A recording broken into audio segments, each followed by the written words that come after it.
Une amie de la famille est sortie du silence.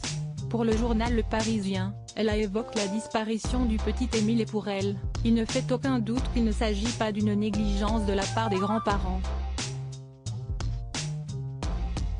Samedi 8 juillet 2023, Émile, 2 ans et demi, jouait dans le jardin alors qu'il se trouvait en vacances avec ses grands-parents. Quelques minutes plus tard, il avait disparu et depuis, les gendarmes et militaires le cherchent, la France s'inquiète et les parents prient pour le retrouver. Le hameau du Haut-Vernay est à présent bouclé et les journalistes cherchent à en savoir plus, trouver le témoignage qui sera peut-être la clé d'une nouvelle piste.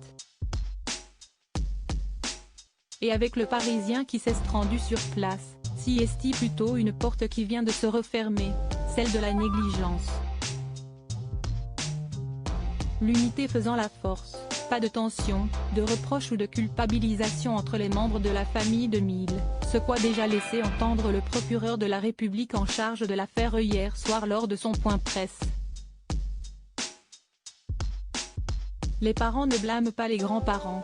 Le temps des règlements de compte n'existe pas, en tout cas pas pour le moment, seul le fait de retrouver l'enfant compte. Selon une amie de la Bouilladise, la commune des Bouches-du-Rhône où résident à l'année les grands-parents et les parents d'Émile, ce qui s'est passé n'a rien à voir avec de l'inattention. Ce n'est pas de la négligence, mais un accident. La nature est hostile.